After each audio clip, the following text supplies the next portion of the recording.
इन्होंने प्रेम कुमार धूमल जी के साथ पहले किया है, उनको वो बातें याद रखनी चाहिए और उनको वो दिन याद रखने चाहिए जब हमीरपुर जिला को इन्होंने दरकिनार कर दिया था।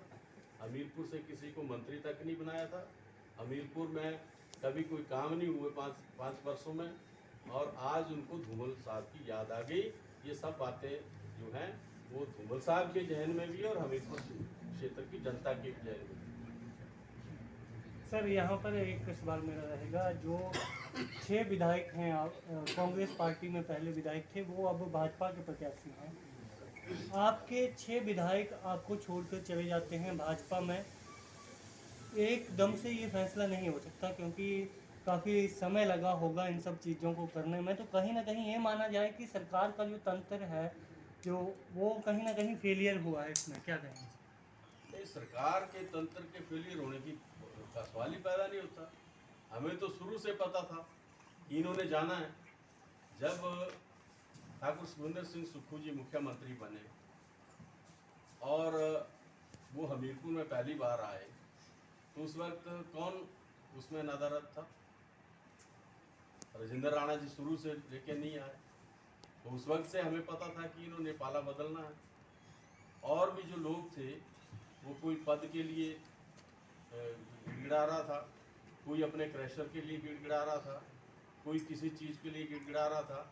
तो वो सारे जो थे वो पहले से क्वेश्चन मार्क उनके ऊपर था और पता था कि उनको देर सवेर जाना है। तो इसमें कोई फेलियर की कोई बात नहीं। सुरेश जी, कांग्रेस प्रत्याशियों की टिकट कब तक फाइनल हो जाएगी? बहुत जल्द हो जाएगी, क्योंकि कांग्रेस पार्टी के टिकट आवंटन की एक प्रक्रिया है और उस प्रक्रिया के दौर से हम गुजर रहे हैं।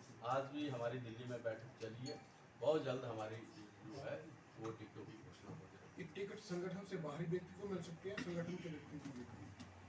देखिए, अभी हमारी प्राथमिकता संगठन के व्यक्तियों को ही टिकट मिलेगी, लेकिन कोई व्यक्ति इस वक्त ऐसा है कि बहुत सारा पूरे हमीरपुर जिला में इस वक्त भारतीय जनता पार्टी से कांग्रेस ज्वाइन करने के लिए एक हजूम लगा है नेताओं का और कार्यकर्ताओं का।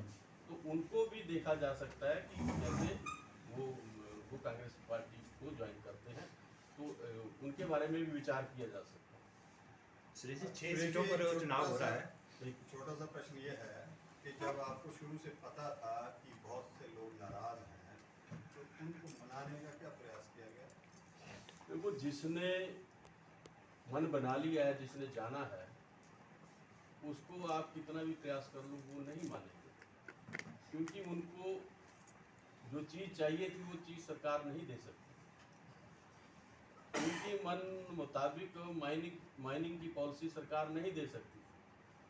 प्रदेश के जो संसाधन हैं उनको लुटाने का जो फरमान है वो कांग्रेस जारी नहीं कर सकती थी उनकी फेवर में। आपका कहने का मतलब ये है कि 6 लोग माइनिंग में इलीगल माइनिंग में उड़ा? निश्चित तौर पर माइनिंग भी एक बहुत बड़ा इसमें मुद्दा है, और पद आवंटन भी। कई लोग जो थे वो मंत्री पद के बिना रह नहीं सकते, जबकि मंत्री पद बहुत सीमित है। हिमाचल प्रदेश छोटा राज्य है, तो जितने पद थे वो दे दिए गए। लेकिन कुछ लोग ऐसे थे कि वो उनकी जो मातक संस्था थी वो ज़्यादा थी, और इसलिए उन्होंने अपना रुख पहले से ही भारतीय जनता पार्टी में जाने का बना दिया। सर यहाँ आपने कहा कि मंत्री पद की लालसा थी, लेकिन कहीं ना कहीं पुराने कार्यकर्ता 40 साल से जो लोग जुड़े हुए थे वो भी गए सर। तो इस सरकार में ही क्यों? क्योंकि पिछली सरकारों में भी कांग्रेस की इतनी सरकार रही तो उस समय उन्हें पद की लालसा नहीं, इसी सरकार में क्यों पद की लालसा? ऐसा कोई एक व्यक्ति बताएं आप जो 40 साल का कार्यकर्ता और गया हो। आपका इंद्रदत्त लखनपाल काफी पुराने वो तो कार्यकर्ता। उसी में आ गए, लालसा वाले में ही। लालसा वाला। उनकी गिनती तो आप कार्यकर्ता नहीं करो, तो पद की लालसा वाले लोग हैं, बाकी कोई कार्यकर्ता प्रदेश में नहीं है। सुरेश जी, उपचुनावों में चुनावी मुद्दे क्या रहेंगे? हमीरपुर का सीएम बचाव या जनता से जुड़े मुद्दे? देखिए, कांग्रेस पार्टी का जो है वो विकास का मुद्दा रहता है। पिछले 15 महीनों के अंदर हमारी सरकार ने बहुत सारे जो है वो जनहित के फैसले लिए, जिनको प्रदेश की जनता जो है जिनकी सराहना कर रही है। चाहे ओपीएस की बात हो, 1500 रुपये महिलाओं को देने की बात हो, चाहे रोजगार से जुड़ा कोई मुद्दा हो, और इससे भी अलावा हमने ऐसे निर्णय लिए हैं जो जनता जिनको पसंद कर रही है, चाहे रेवेन्यू से जुड़े मुद्दे थे जो वर्षों से लंबित थे, या हमने फॉरेस्ट से जुड़े कई ऐसे एक्ट थे जिनको चेंज किया। तो लोग जो हैं इन सारे कामों को जो है वो इनसे खुश हैं। तो इन सारी बातों को लेके भी हम जनता के बीच में जाएंगे, और ये मुद्दा तो रहेगा कि हमीरपुर का मुख्यमंत्री होना चाहिए। ये तो जनता का मुद्दा है, ये जनता की तरफ से है, ये पार्टी की तरफ से नहीं है, ये हमीरपुर क्षेत्र की जनता की तरफ से है। हमीरपुर क्षेत्र की जो जनता है वो चाहती है कि मुख्यमंत्री ठाकुर सुखविंदर सिंह सुक्खू जी को और मजबूत किया जाए। ये जो आप कह रहे हैं ना कि काडर से बाहर के व्यक्ति को भी प्रत्याशी बनाया जा सकता है, कहाँ कहाँ संभावना है?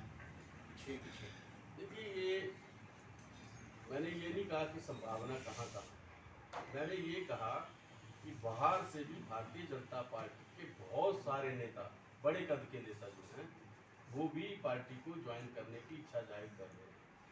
तो उनके बारे में भी सोचा जा सकता है, लेकिन ऐसा नहीं है कि कोई पर्टिकुलर सीट के ऊपर किसी करना है।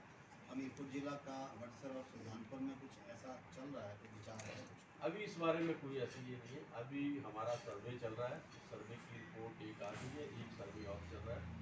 सर्वे के आधार पे जो है वो प्रत्याशियों का चयन होगा, और बहुत जल्दी जो है वो बहुत सही जो उम्मीदवार होगा वो बक्सर में भी और सुल्तानपुर में भी दिया तो मान के चला जाए कि विधानसभा के जो प्रत्याशियों का ऐलान अभी टाइम लगेगा थोड़ा।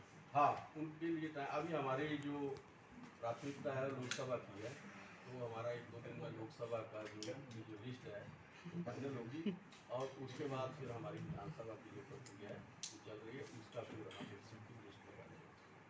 कंगना